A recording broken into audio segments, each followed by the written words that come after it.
Hello friends, welcome back to Tangency. My name is Anoop Mishra. Tangency पर हम maths के जितने भी एजुकेशनल कंटेंट है उसको डिस्कस करते हैं. स्पेशली क्लास 11th और क्लास 12th के मैथ्स का जो करिकुलम है, जो एकेडमिक्स में पढ़ाए जाते हैं, उसको हम डिस्कस करते हैं. लेकिन ये आप जानते हैं कि ये जो 11th और 12th का करिकुलम है, ये ऑलमोस्ट 80 से 90 क्वेश्चंस टीजीटी या पीजीटी एग्ज़ाम में इसी 11th और 12th के सिलेबस से पूछे जाते हैं. तो टीजीटी और पीजीटी की जो प्रिपरेशन बच्चे कर रहे हैं उनके लिए भी ये बहुत हेल्पफुल होने वाला है. तो आज के वीडियो में हम एनसीईआरटी क्लास 11 दो और पार्ट में मैं बना चुका हूँ. ये थर्ड पार्ट है. क्लास 11 का जो चैप्टर 1 है सेट, उसके बारे में हम डिस्कस कर रहे हैं. छोटे छोटे वीडियो पार्ट्स में मैं इन जो भी सिलेबस है इनको कवर करने वाला हूँ. सेट में जो प्रीवियस दो वीडियो आए हैं उसमें सेट का जो ब्रीफ इंट्रोडक्शन है उसको मैंने दिया था. आज थर्ड जो पार्ट है इसमें हम सबसेट के बारे में बात करने वाले हैं. अगर टीजीटी की बात करूं तो टीजीटी में लगभग 5 से 6 question set, relation and function से डायरेक्टली पूछे जाते हैं टीजीटी में, और एकेडमिक्स में तो ये इंपॉर्टेंट है ही. आप सामने एक डायग्राम देख रहे हैं जिसमें मैंने दो set, set A and set B को इस तरीके से डायग्राम बनाया है जिसमें इन दोनों का रिलेशन आप विजुअली देख सकते हैं. दो सेट हैं, एक सेट ए है, ठीक है, ये छोटा वाला जो सर्कल है ये सेट ए है, और जो बड़ा सर्कल है ये सेट बी है. अब इन फिगर को देख के आप बहुत आसानी से समझ सकते हैं कि जो सेट ए है वो सेट बी का एक छोटा सा हिस्सा है.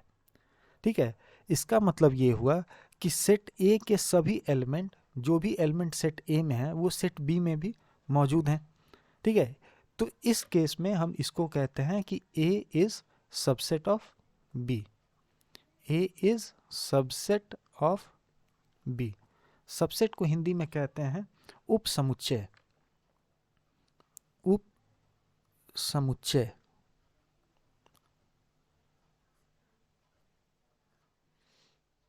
ठीक है, एक एग्जाम्पल से समझते हैं. मान लिया कि एक सेट ए है जिसके एलिमेंट्स हैं 1, 2 एंड 3. ठीक है, उसी तरीके से एक दूसरा सेट है बी जिसके एलिमेंट हैं 1, 2, 3, 4, 5 एंड 6.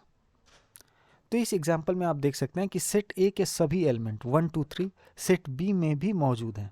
4, 5, 6 कुछ एक्स्ट्रा एलिमेंट्स हैं, उसकी हम बात नहीं कर रहे हैं. हम उन एलिमेंट्स की बात कर रहे हैं जो सेट ए है उसके सभी एलिमेंट्स सेट बी में मौजूद हैं.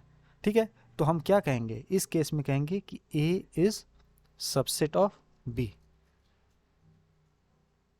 ए इज सबसेट ऑफ बी हो गया. और इसका जो रिप्रेजेंटेशन है वो हम कुछ इस साइन से करते हैं. अगर लिखना हो कि A is subset of B तो हम इस तरीके से इसको रिप्रेजेंट करते हैं. ठीक है, ये साइन सबसेट को दर्शाता है. इसके जो लेफ्ट साइड पे है वो सबसेट है किसका? जो राइट साइड पे है. तो A is subset of B हो जाएगा. अब अगर हम बात करें इसके डेफिनीशन की तो इसको हम इस तरीके से लिख सकते हैं कि every element of set A, every element of set A is also an element of set B.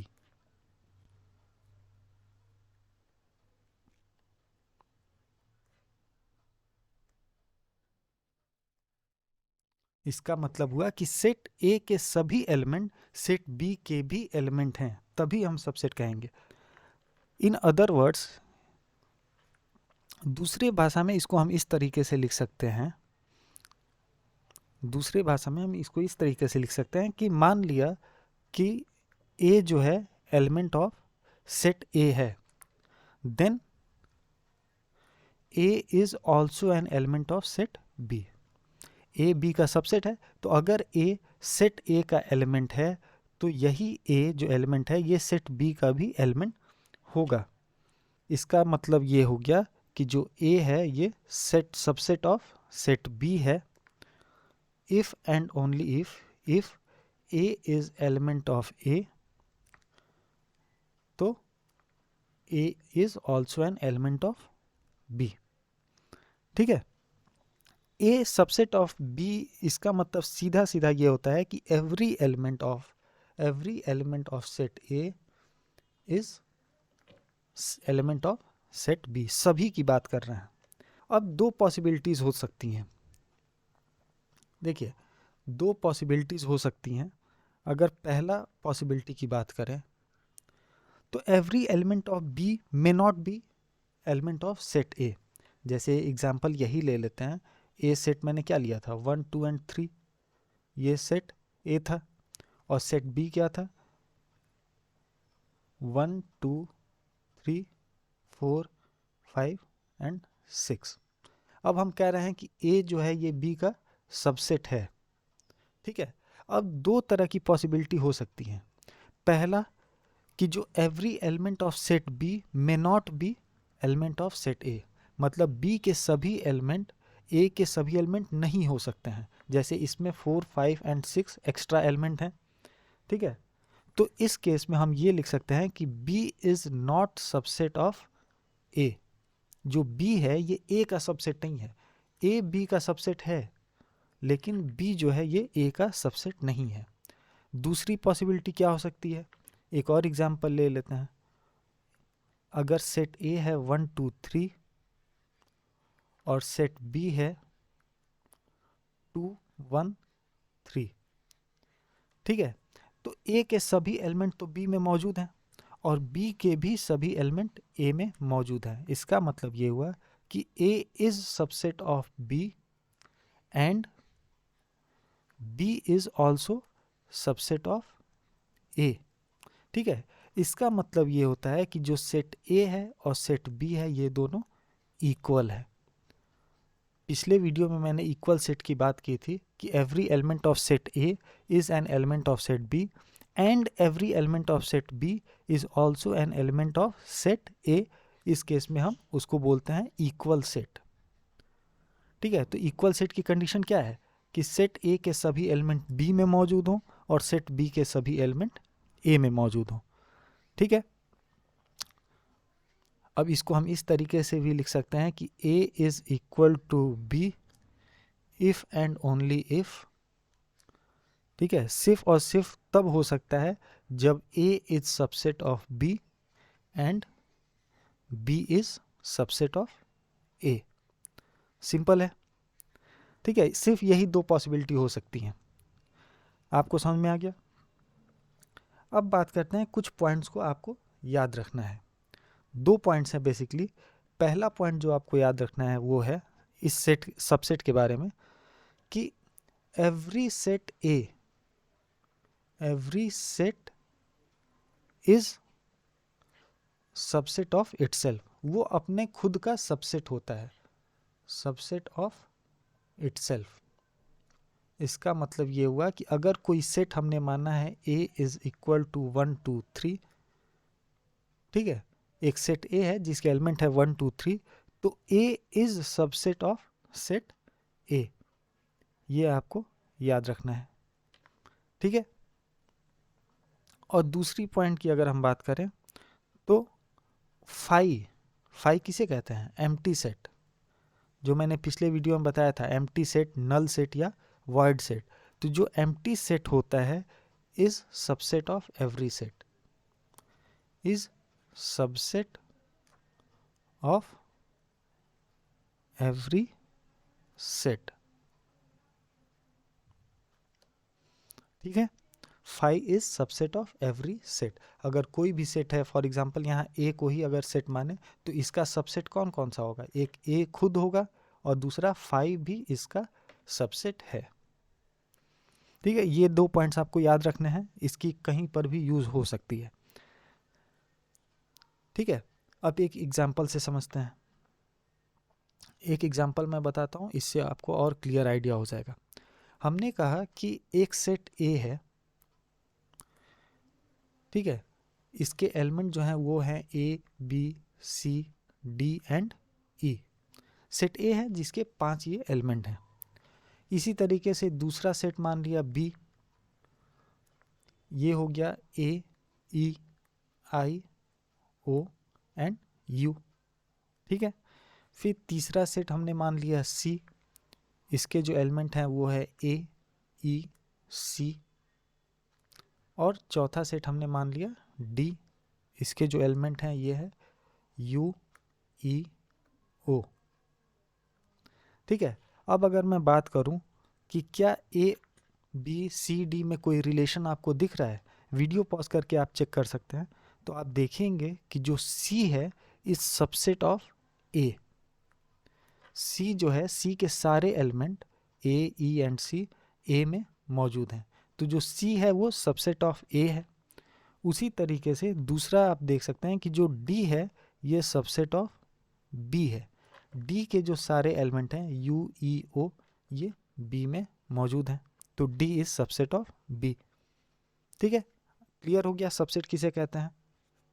अब चलते हैं एक और एग्जाम्पल पे। अब इस एग्जाम्पल को समझिए, कंसीडर दिस एग्जाम्पल। इस एग्जाम्पल को देख करके आप आगे चीज़ों को समझिए। पहला कह रहा है कि सेट ए है, मान लिया हमने कि एक सेट ए है जिसके जो एलिमेंट हैं वो है 1 2 3 4 एंड 5। ठीक है, उसी तरीके से एक और सेट है बी जिसके एलिमेंट हैं 1 2 एंड 3, 1 2 एंड 3। आप ये देख सकते हैं कि जो बी है वो सबसेट ऑफ ए है, B is subset of A. ठीक है, बी के जो सारे एलिमेंट हैं वो ए में मौजूद हैं, तो B is subset of A. लेकिन but A is not subset of B. A जो है वो बी का सबसेट नहीं है, क्योंकि 4 एंड 5 बी में मौजूद नहीं है। ठीक है, तो आप दो चीज़ यहाँ से निकाल सकते हैं, B is subset of A लेकिन A is not subset of B. इसका मतलब हम क्या कह सकते हैं कि जो ए है और बी है ये इक्वल सेट नहीं है। ये हम कंक्लूजन निकाल सकते हैं कि ए और बी इक्वल सेट नहीं है। ठीक है, इस केस में हम बी को कहते हैं प्रॉपर सबसेट। बी क्या है? Proper subset.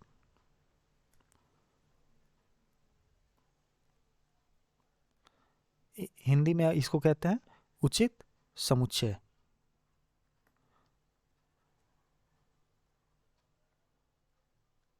उचित समुच्चय। ठीक है, बी एक प्रॉपर सबसेट है ए का। ए इसमें कुछ एलिमेंट्स एक्स्ट्रा हैं तो इसको हम कहते हैं super set of B. A जो है वो है सुपर सेट ऑफ बी। ये प्रॉपर सबसेट क्या होता है और सुपर सेट क्या होता है, इसको भी आपको ध्यान रखना है। सुपर सेट को कहते हैं अधिसमुच्चय, हिंदी में कहते हैं अधिसमुच्चय।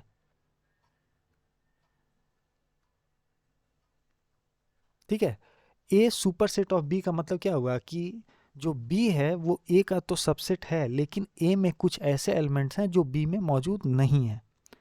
ठीक है, इस एग्जाम्पल को आप ध्यान से समझ सकते हैं। बी को प्रॉपर सबसेट कब कहेंगे? जब बी के सभी एलिमेंट ए में मौजूद हों। और ए को सुपर सेट कब कहेंगे? जब ए में कुछ ऐसे एलिमेंट्स हैं जो बी में मौजूद नहीं है। सुपर सेट का मतलब हुआ कि सेट से थोड़ा सा ऊपर। ठीक है, तो बी के सभी एलिमेंट तो ए में हैं लेकिन ए में थोड़े से अधिक एलिमेंट्स मौजूद हैं, तो उसको हम सुपर सेट कहेंगे। क्लियर है? अब एक और टर्म आता है जिसको हम कहते हैं सिंगलटन सेट। सिंगलटन सेट ये भी एक तरह का सेट है। इसको हिंदी में कहते हैं एकल समुच्चय। एकल समुच्चय। अब ये सिंगलटन सेट क्या होता है? अगर किसी सेट में सिर्फ और सिर्फ एक एलिमेंट हो, ओनली वन एलिमेंट, अगर किसी सेट में सिर्फ एक एलिमेंट है, एक ही तत्व है, उसको हम सिंगलटन, वर्ड से समझ में आ सकता है ना, एकल, जिसमें एक ही तत्व मौजूद हो।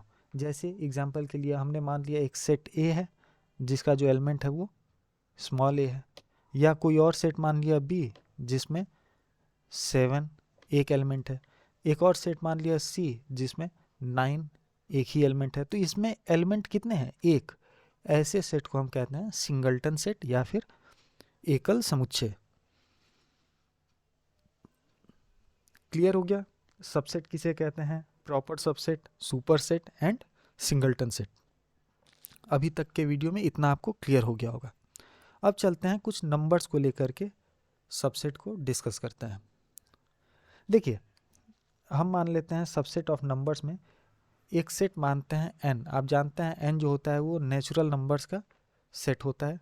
तो इसके एग्जांपल हमने लिख लिया 1 2 3 4 5। इसका कोई लिमिट नहीं दिया है तो हम 3 डॉट लगा के ब्रेस को बंद कर देंगे। ये क्या है? ये इनफाइनाइट सेट है। पिछले वीडियो में मैंने डिस्कस किया था फाइनाइट एंड इनफाइनाइट सेट, तो ये इनफाइनाइट सेट है। उसी तरीके से एक और सेट मान लेते हैं z। इंटीजर को हम बोलते हैं, फर्स्ट पार्ट में मैंने इसको समझाया था कि जो z है वो इंटीजर को दर्शा रहा है, कोई लिमिट नहीं है तो हम इसको इस तरीके से रिप्रेजेंट करते हैं -2 -1 0 1 2, फिर डॉट डॉट डॉट, कोई लिमिट नहीं है तो ये इनफाइनाइट सेट है। उसी तरीके से एक और सेट हमने मान लिया रेशनल नंबर का q। अगर इसको सेट बिल्डर फॉर्म में लिखें तो q is set of all x such that x is equal to क्या होता है? p by q. Rational number वो होते हैं जो हम p बाई क्यू के फॉर्म में लिख पाएँ, p बटे q के रूप में। यहाँ पे p और q क्या है? p और जो q है ये इंटीजर है, ठीक है। P Q element of z है and q is not equal to 0। Rational number का यही डेफिनेशन है। आप जानते होंगे रेशनल नंबर किसे कहते हैं। रेशनल नंबर वो नंबर होते हैं जिनको हम p बाई क्यू के रूप में लिख सकते हैं और q की वैल्यू 0 नहीं होनी चाहिए, ठीक है। ये हो गया रेशनल नंबर। उसी तरीके से हम जाते हैं इरेशनल नंबर पे। p इरेशनल नंबर को दर्शाता है all x such that x is element of r। x जो है वो रियल नंबर है और x जो है रेशनल नंबर नहीं है, ठीक है। तो इसको हम कहते हैं इरेशनल नंबर। फॉर एग्जांपल आप जानते हैं √2 √5 इरेशनल नंबर के कुछ एग्जांपल हैं, ठीक है। इस केस में आप देख सकते हैं कुछ कंक्लूजन मैं बताता हूं। पहला कंक्लूजन ये है, इंक का कलर चेंज कर लेते हैं। पहला कंक्लूजन ये है कि जो सेट n है वो सबसेट है किसका? इंटीजर का। n के सभी एलिमेंट इंटीजर में तो पाए जाते हैं। इसके आगे क्या है? 1 2 3 4 5। तो n जो है ये प्रॉपर सबसेट है z का। z सबसेट नहीं है n का, ठीक है। n जो है प्रॉपर सबसेट है z का। इसको ऐसे भी कह सकते हैं कि z है super set of natural numbers, ठीक है।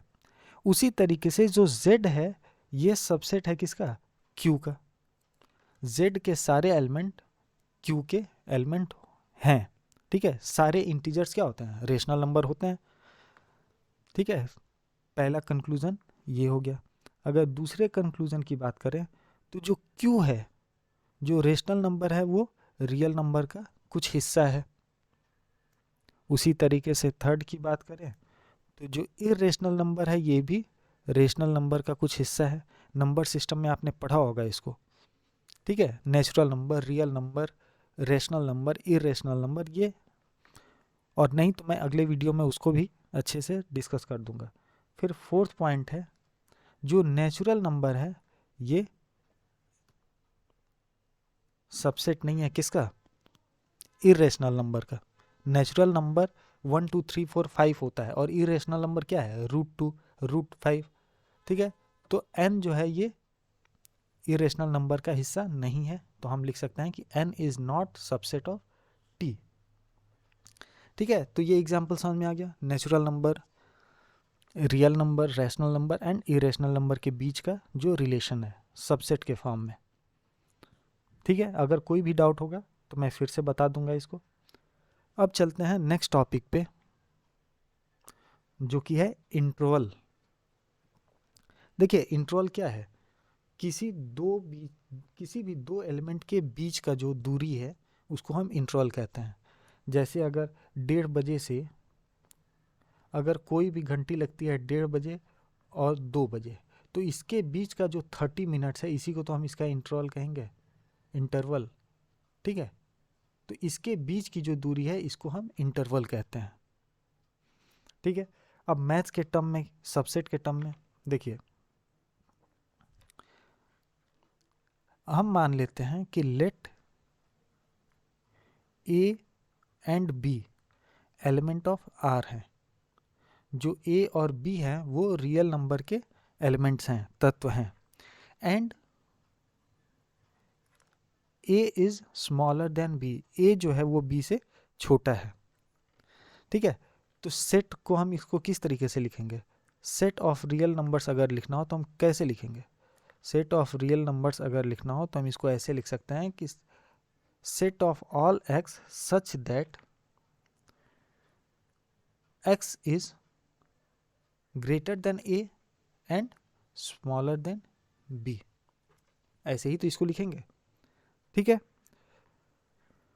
अब आपको पता है कि जो x है वो a से बड़ा है और b से छोटा है। ठीक है, इसमें a और b को ले करके हम नहीं चलेंगे। अगर मैं कहूँ कि 6 जो है वो 6 जो है वो 5 से बड़ा है, ठीक है, तो हम 5 को ले करके तो नहीं चलेंगे, हम उसके ऊपर वाले नंबर से बात करेंगे। अगर मैं कहूँ कि कोई भी नंबर 5 से बड़ी नंबर बताइए, तो आप कौन सा बताएंगे? 6 बताएंगे, आप 5 तो नहीं बताएंगे। और हम बात कर रहे हैं रियल नंबर की, ये बात भी ध्यान देने की है कि हम रियल नंबर की बात कर रहे हैं। रियल नंबर में डेसिमल नंबर नहीं होता है। ठीक है, तो 5.1 की बात नहीं करेंगे। नेक्स्ट जो रियल नंबर है वो क्या है? 6 है। अब यहाँ पे दो इंटरवल होते हैं, एक होता है ओपन इंटरवल,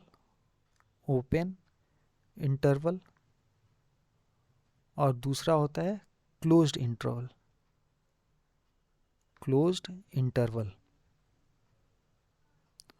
ओपन इंटरवल वो होता है जिसमें हम जो दोनों साइड के जो एलिमेंट्स हैं उनको हम ले करके नहीं चलते हैं। जैसे इसको ऐसे लिखते हैं कि x जो है वो x से बड़ा है और x जो है a से बड़ा है और b से छोटा है। इसमें हम a और b को छोड़ करके जो भी नंबर है उसको कंसीडर करेंगे। जैसे फॉर एग्जांपल हमने कहा कि 7 से बड़ा है और 10 से छोटा है, तो कौन कौन से नंबर होंगे? वो हो जाएगा 8 एंड 9। इसमें न ही हमने 7 को लिया और न ही हमने 10 को लिया। इसको हम कहते हैं ओपन इंटरवल। ठीक है, और इसको हम लिखते हैं स्मॉल ब्रैकेट में इस तरीके से। तो हमने लिख दिया ए एंड बी। अगर ऐसे लिखा है ए एंड बी तो इसका मतलब कि ये ओपन इंटरवल की बात कर रहा है। मतलब कि ये जो साइन है ये ग्रेटर देन या स्मॉलर देन का साइन लगेगा, इसमें इक्वल टू का साइन नहीं है। क्लोज इंटरवल में क्या होता है? अगर हम बात करें a इज स्मॉलर देन और equal to x and x is smaller than और इक्वल टू b। अब यही एग्जांपल ले लें, अगर 7 इज स्मॉलर देन और equal to x and x is smaller than और इक्वल टू 10, तो इस केस में जो सेट होगा वो कौन सा होगा? 7, 8, 9 एंड 10 इन एलिमेंट्स का सेट होगा, क्योंकि कह रहा है कि जो x है वो 7 के बड़ा है या 7 के बराबर है। तो x क्या है? 7 के बराबर है या 7 से बड़ा है, 10 के बराबर है या 10 से छोटा है। तो ये चारों एलिमेंट्स होंगे। इसको हम कहते हैं क्लोज्ड सेट और इसको हम बड़े ब्रैकेट में लिखते हैं। ठीक है, आपको डिफरेंस समझ में आ रहा क्लोज इंटरवल और ओपन इंटरवल का? ओपन इंटरवल में हम स्मॉल ब्रैकेट का यूज करते हैं, क्लोज में हम बिग ब्रैकेट का यूज करते हैं। ठीक है, अब इसको हम लाइन एक ग्राफ के तरीके से समझाते हैं। एक एग्जांपल ले लेते हैं। ये सामने आपके स्क्रीन पे 4 लाइंस दिख रहे हैं। ठीक है, हमने मान लिया कि ये जो डॉट्स हैं ये ए और बी हैं, इसके जो लिमिट्स हैं। ठीक है, सभी जो डॉट्स हैं ए बी। अब एक आपको ओपन है, एक क्लोज है।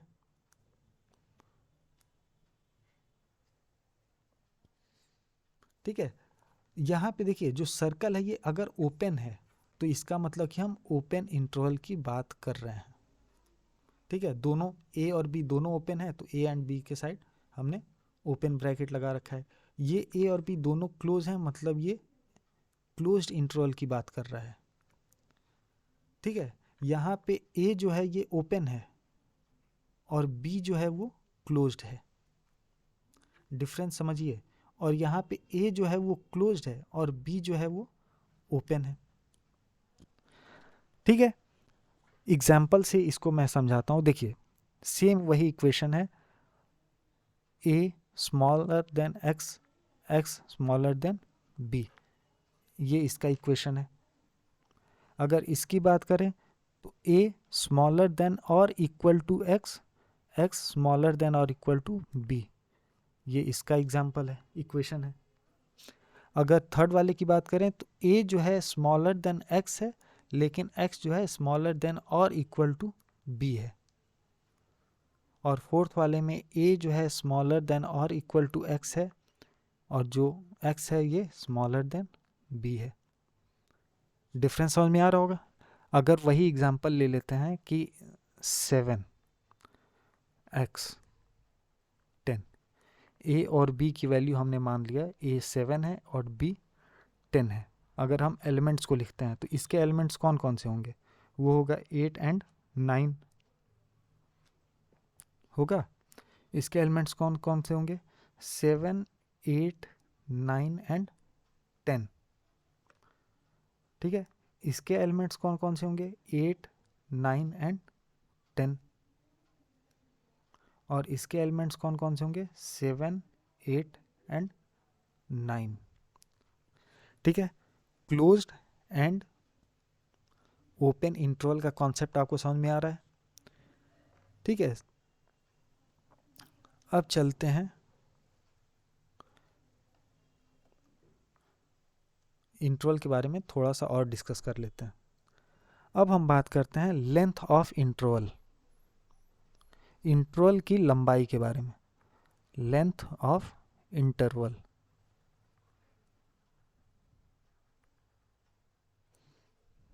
देखिए सीधा सा फॉर्मूला है b माइनस ए, ये इसका लेंथ ऑफ इंटरवल हो जाएगा।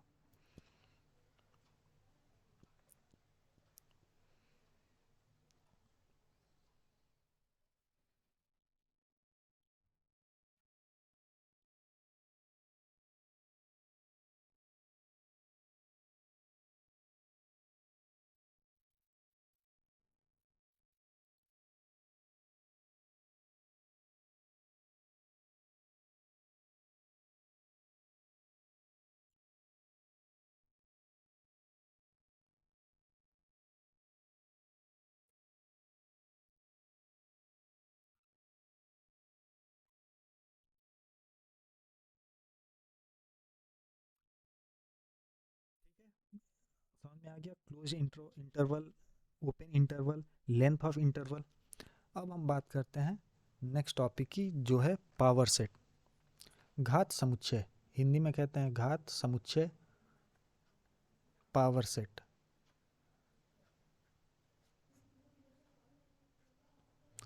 देखिए कोई भी सेट हम कंसिडर करते हैं, एक सेट ए है जिसके एलिमेंट्स हैं 1 एंड 2, ठीक।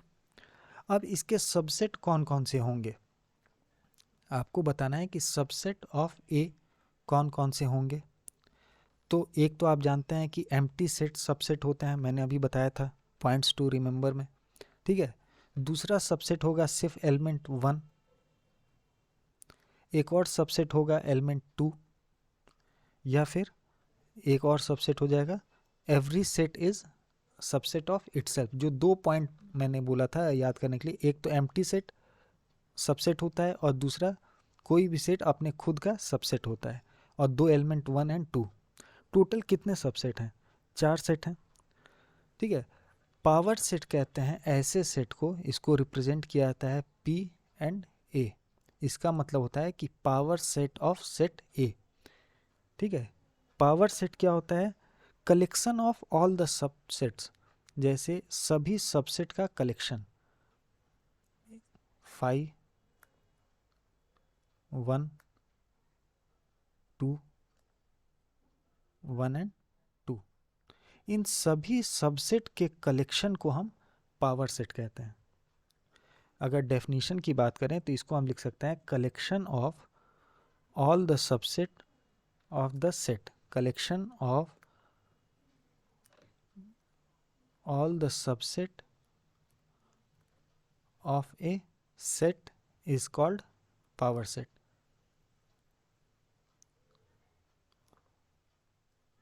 पावर सेट, ठीक है। सभी सबसेट को एक साथ एक सेट में अगर बंद कर दें तो उसको हम पावर सेट कहते हैं। फिर आप जानते हैं नंबर ऑफ टर्म्स में मैंने बताया था NPA, अगर ये लिखा हुआ है NPA, इसका मतलब हुआ कि नंबर ऑफ पावर सेट। तो ये कितना हो जाएगा, आप देख सकते हैं अगर सेट A 1 2 है तो टोटल कितने नंबर हैं 4, तो हो जाएगा 4। इसका रिप्रेजेंटेशन है NPA इज इक्वल टू 4।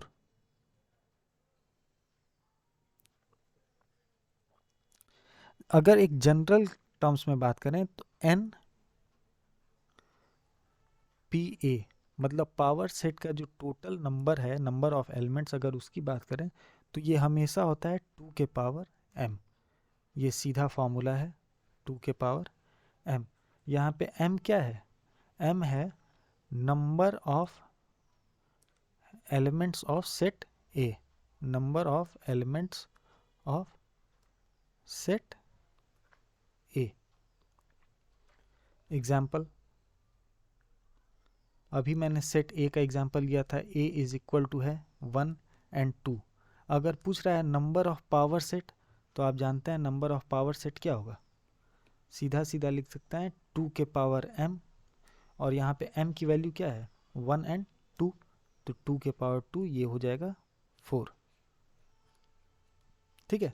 उसी तरीके से कोई सेट हमने मान लिया B जिसके एलिमेंट्स हैं 1 5 7, पूछ रहा है नंबर ऑफ पावर सेट कितना होगा, तो नंबर ऑफ पावर सेट हो जाएगा 2 के पावर m, और यहाँ m कितना है 3 है, 3 एलिमेंट हैं पावर सेट में, तो 2 के पावर 3 ये हो जाएगा 8।